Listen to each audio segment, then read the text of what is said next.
stuff that's come from my. Okay, so we're recording again, and I'll give a very quick overview of the Active Citizenship Toolkit proposal or project that we're doing. Basically, what we see as a persistent problem with campaigning groups is that the skills which are needed to do that group's campaign, whether it's nonviolent direct action or writing reports or collecting signatures or whatever, tend to be held in the hands of one or two people who are super busy, who then over time burn out or give up, and there's no one else who has been developed to have the same skills, and then the group collapses, and that demoralizes a lot of people. And if you stick around in activism for any length of time, you see this as a pattern. And just because it's a pattern and just because it happens a lot does not mean that it's a fact of human nature or an iron law of society. So what we have decided to develop is what we're calling the Active Citizenship Toolkit. And the short version is this. We came up with a very long list of about 130 different skills or bits of knowledge, which we're calling elements, that a campaigning group might need to have. So that might be writing a press release, understanding how the council's budget works, understanding what to do if you're arrested, dealing with morale issues in a group. And then we looked at this list of 130 and we decided that there were about 70 that were core to what we as Climate Emergency Manchester need to do. So that explicitly does not include non-violent direct action, because that's just not what we do. We're not disputing that it's useful for other groups. And so now that we've got a list of what we're calling core elements, we're writing what are called element descriptors, which is a very short description of, well, what is it to have that skill?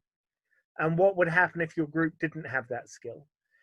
And then for each of the elements, we're coming up with kind of a very minimal sort of, well, it's kind of like a person specification for a job, where if you have this skill at a novice level, here's what you can do. If you have this element at a practitioner level, here's what you can do, or an expert level, or a ninja level. And then from that, we've decided which, I know it sounds very complicated, it's not, it's time consuming, but it's kind of logical. And we've decided that some of these elements we only need at novice or practitioner level, like writing press releases. You know, if you were part of a PR agency, you'd need to be a ninja at writing press releases. But that's not who we are. But other elements, like understanding how the council's budget process works, we've decided we need to be experts. And right now, we are novices, or on a good day, we're practitioners. So that's a gap that we have in our group. And so we're working to close that gap. And we've got other gaps and single points of failure. So that's how we, as Climate Emergency Manchester, are using this idea of the Active Citizenship Toolkit to identify points at which we simply don't have the skills, or only one of us have the skills. But the other thing that we're really keen to do is to work with our supporters and allies to develop this toolkit so that anybody could use it. You could come along as an individual or a group and say, well, from this long list, here are the top 20 that we need. Oh, it turns out that we're okay for 15 of them, but 5 of them, we have no idea. Oh, are there other people in Manchester who have the skills that we need at ninja level or expert level or even practitioner level, who could buddy up with us, who could help us get up to where we need to be so that our group is more robust and resilient. The fringe benefit here, I think, is that if people feel that they're part of a group that has a collective plan and that they as individuals are going to be learning new skills and abilities through being in the group, they're kind of more likely to stick around. So I'll stop there. so simply to say that if you're interested in being more involved in this, there's a blog post and a report that are on our website that you could read more about and then come back with questions. But if you've got any questions or suggestions right now, obviously extremely happy to answer them.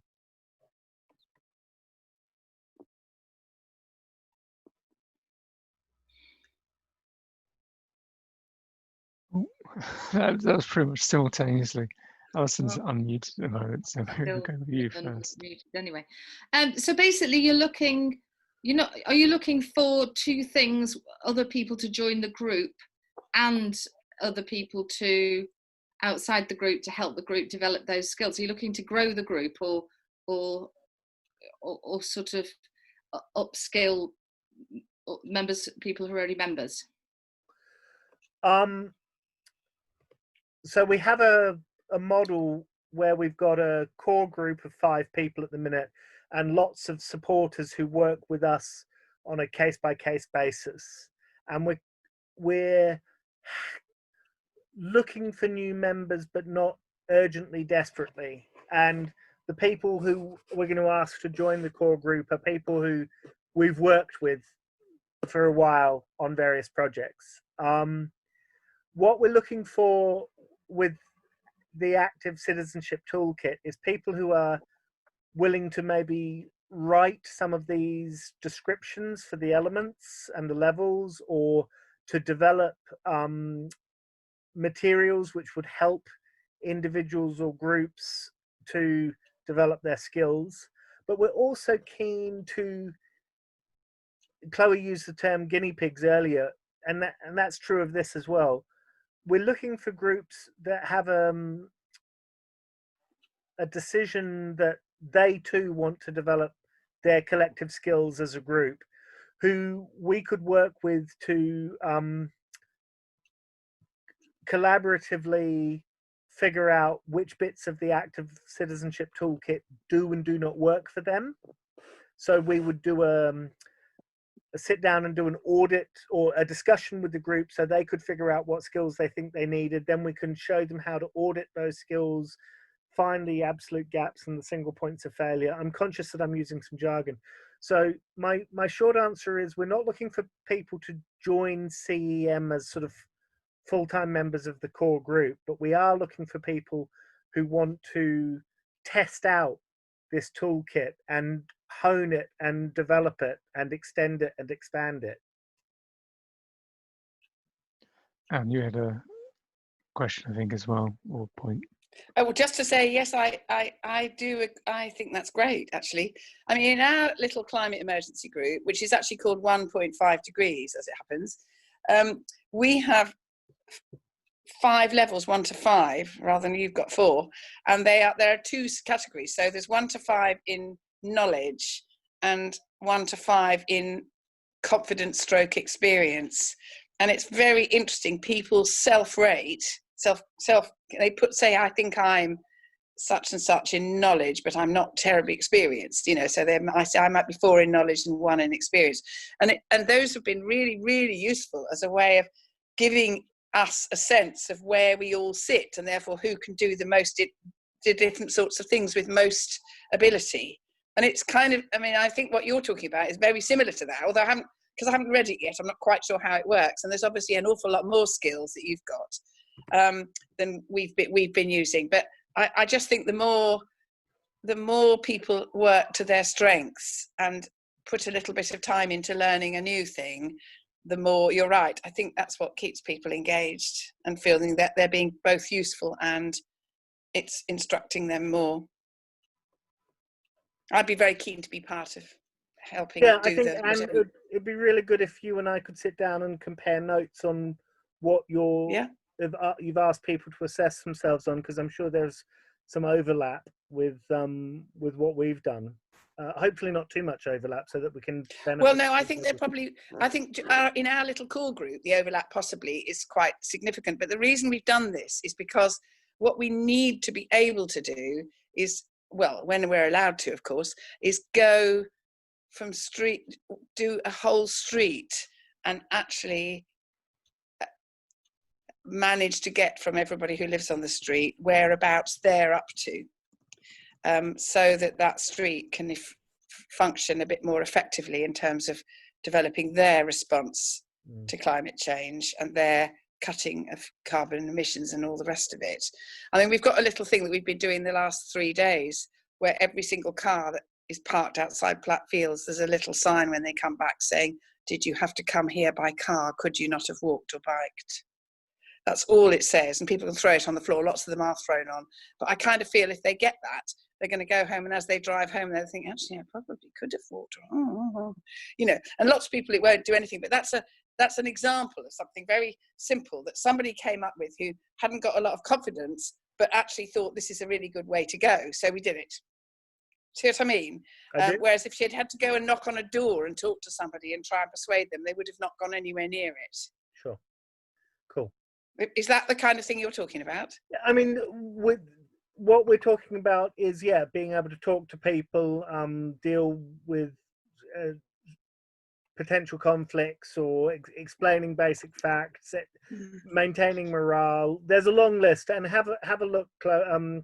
I almost called you Chloe. Yes, I will. I will do. Yes, before we meet up, I said I will. There's a in the report, in one of the appendix, there's the list of the 75 skills that, or elements that CEM say are core to it, but there's a whole bunch of other elements as well which we decided were peripheral or simply not what we do, and that list of elements will continue to expand. I mean, my hunch is that it'll end up being quite a large number of sort of 150 or 200, but no one group would ever, unless it was completely insane, think that it needed all of them. Well, they all do, but they know it's not possible.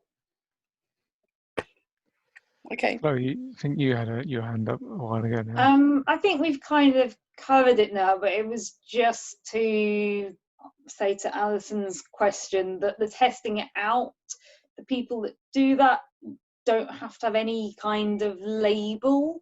So, you know, we use this language of core and supporters, but you don't have to be anything. You don't have to have done a written piece of work with us to be testing it out. So if you or anybody knows interested in testing it out, don't feel there's some sort of handshake, or, well, you've had some Zoom passwords, but there's nothing in particular that you have to have done with us or have some kind of label on you. That's all I wanted to make clear.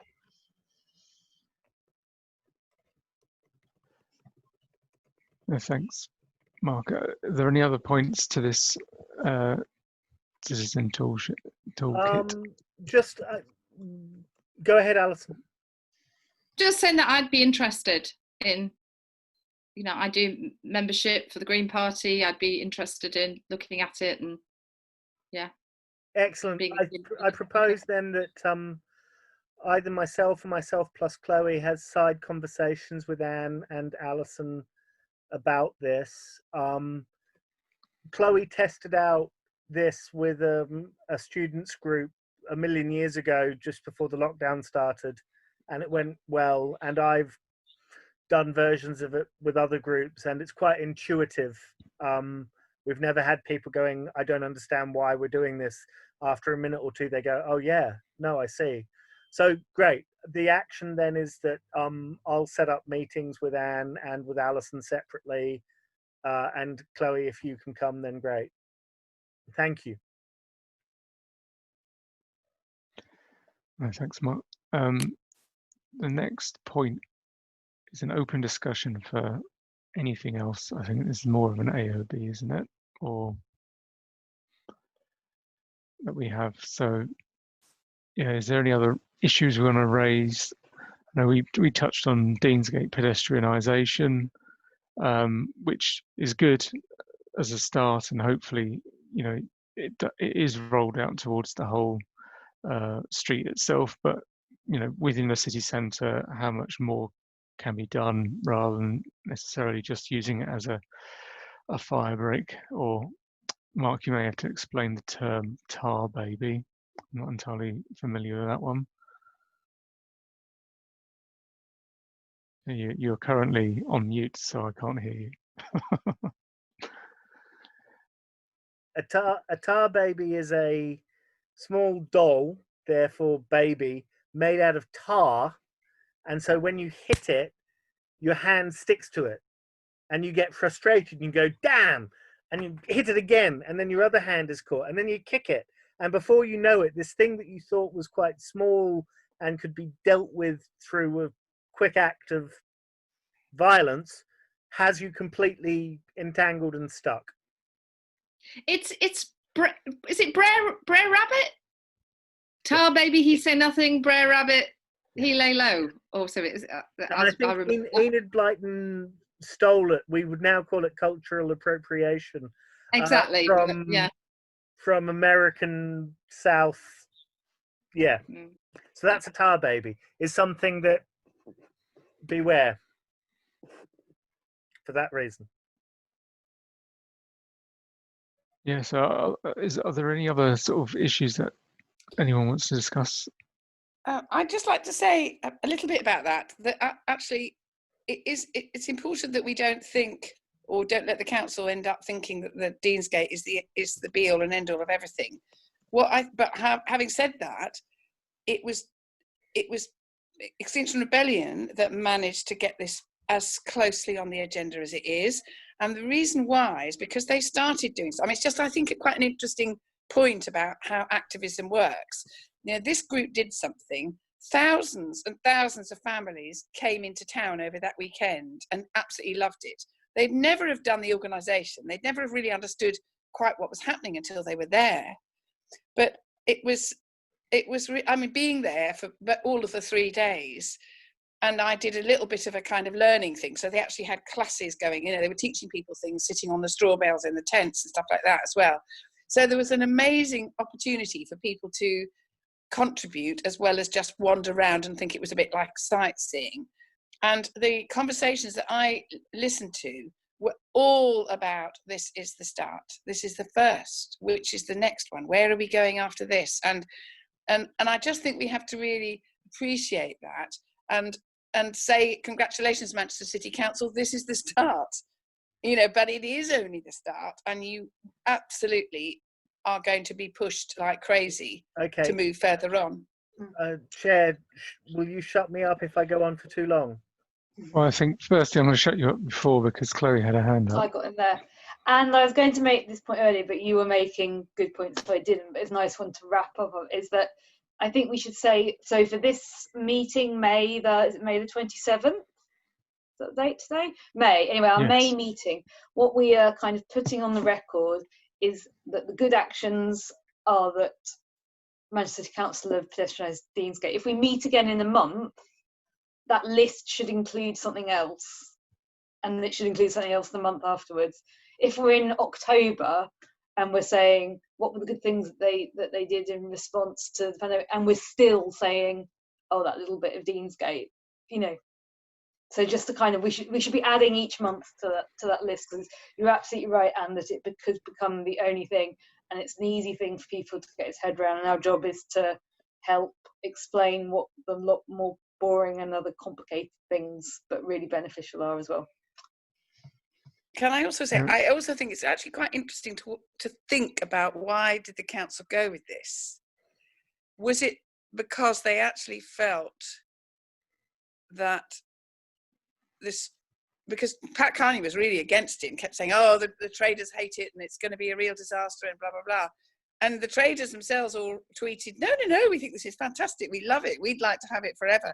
So I just wonder whether our council works by only moving when they absolutely feel, if they don't, there's going to be more flack than the ease of whatever work they've got to do to make something happen. And I think that's quite an interesting way to think about the council. So we've actually got to put things in their way so that it's more hassle for them not to do the things that we want than it is to do them. Does that make sense? Yeah, I think it does, and I think we've seen evidence of that we essentially have to be very, you have to show overwhelming support, and that by basically doing nothing, it's the worst thing you can do. But I'm conscious, Alison, you wanted to say something a couple of times. You raised your hand. Yeah, it's really to sort of go to the other, because I know we're short of time. I think this is a great discussion, but I just wanted to get something in there. If we're not meeting for a month, then it's about raising the level of the vision in Manchester. We talk about the local plan not having the right vision. And I mean, you know, I get carried away with, oh, let's get Kate Raworth in and do donut economics and blah, blah, blah, blah, blah, blah. But is there some way in which we can also, as well as doing this sort of level, stand back and say, let's try and raise what we can do? Because otherwise it is all very piecemeal, and I understand that's how the council works, and that's how local government works, isn't it? It's all very but can we do both, I think, is what I'm asking. So Mark, you've muted yourself, so you were unmuted before. Alison, I think that's spot on. One of the dangers we're acutely aware of in Climate Emergency Manchester is becoming detailed policy wonk, fighting over this paragraph and that wording, losing the big picture. We've done various reports where we've tried to keep the big picture. So have a look at, if you haven't already, or maybe you contributed to it, the local plan response that Chloe worked on and collaborated with other groups. The next opportunity for that kind of big picture thinking, I think sadly doesn't come until July. So over the next month, the battle is the greenness or brownness of the council's COVID response around creating a new budget. But in July, it will be the 1-year anniversary of the Climate Emergency Declaration, and it will also be a report coming from this group called the Climate Change Agency, and I won't go into my feelings about that or my analysis of that group. The point being, there will be a brief window where we can both critique what has not been done and also talk about what needs to be done and who needs to be involved, who needs to be around the table. Yeah.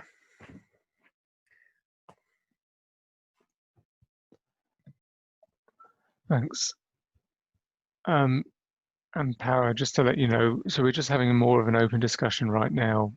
I know you about, you know, if there's anything else specifically in terms of raising ambition within Manchester that we could sort of discuss and potentially collaborate on.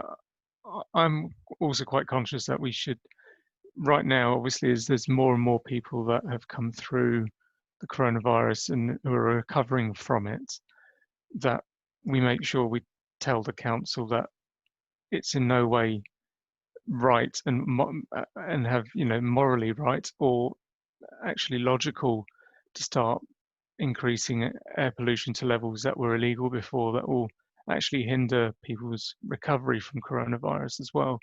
I think that might be quite a good angle to take.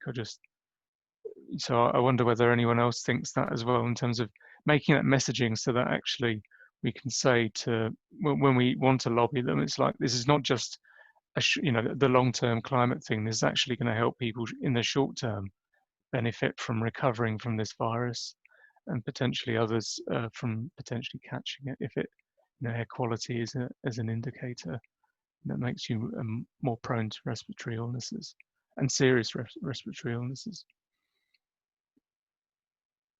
So that's an easier way to ground it in relevance right now, right here, with a virus that's circulating, rather than not, you know, just saying it's just the environment, it's just a long-term ambition that we should be having because it's the right thing to do. Wonder if it's anyone a hard else message to ignore and push down. Yeah, especially for the sacrifice, maybe that's already happened, and we've all, you know, at some level sacrificed, whether you're self-isolating or whether you know someone who's been affected, or whether you're, you know, lost your job or been furloughed. Everyone's had some sort of level of sacrifice, so I wonder whether that might be a good messaging angle to take. Yes, Well, I mean, I think sorry. Go on, Em. No, one of the reasons I really want to be part of this meeting is because I'm beginning to get in a real panic again a bit, because it has, to my mind, I know there have been lots of things, lots of people seriously affected and badly affected, and it's been a real nuisance not to be able to communicate with people and have meetings and things. But in many other ways, this experience has actually been extraordinary and wonderful. I mean, the fact that the air pollution has gone, the fact that there's been hardly any traffic on the roads, the fact that people have been out, children have been out playing in the streets, people have been on bicycles, all those millions of things. And my sort of minor panic at the minute is that as the lockdown changes, we're going to kind of lose it all.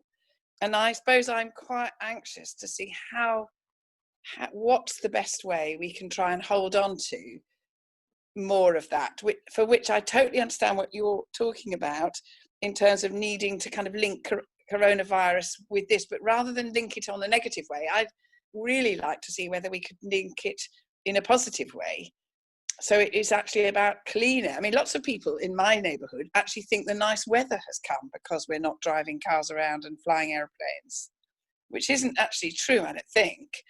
But there's a real connection with lockdown and lovely weather people are making, and I suppose because I talk to quite a lot of people and they look really rueful now when they've driven their car to go somewhere.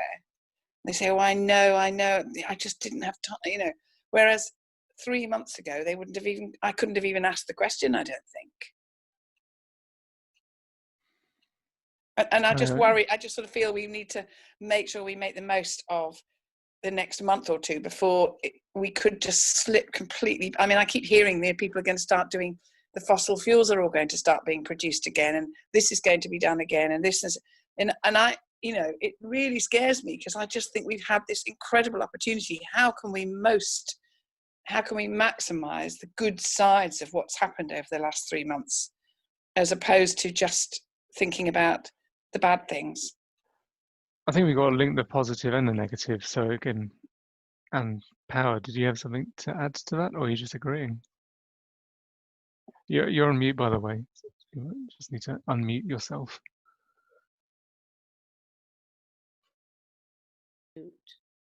There we go. We can hear you now. Yes, just great enthusiasm for what Anne Tucker's just said.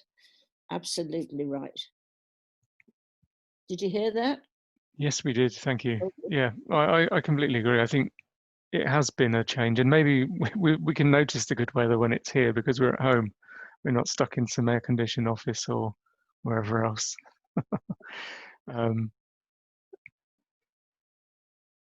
Chloe, have you got a point? Yeah, I mean, I think I'd just sort of wrap up these positive comments by linking them back to Alison's comment about like the big picture.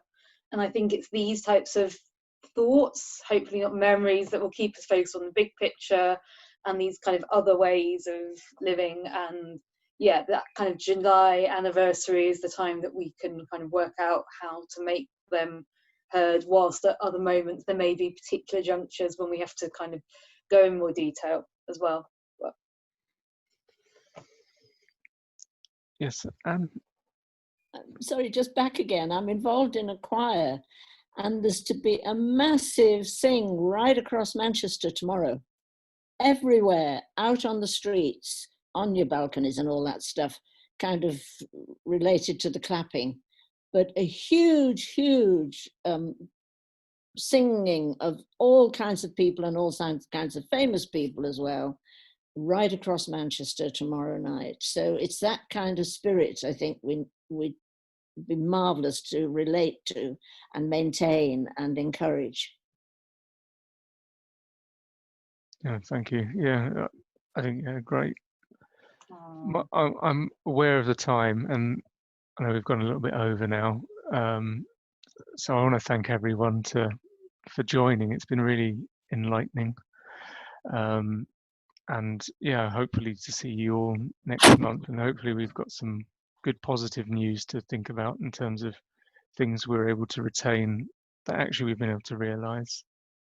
Mark, got a point to make as well? Yeah, just that there is this overview report, which is something that happens in the scrutiny committee meetings of the council, which talks about what's coming up. I won't rehearse that, except to say that dates for your diary: next Wednesday, the 3rd of June at 2 p.m, the executive of Manchester City Council meets.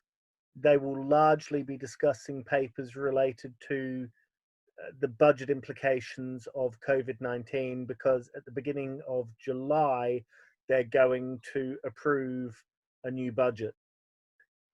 The other dates for your diary around the council are at the end of June. There will be scrutiny committee meetings, as Chloe alluded to, maybe not the full 6.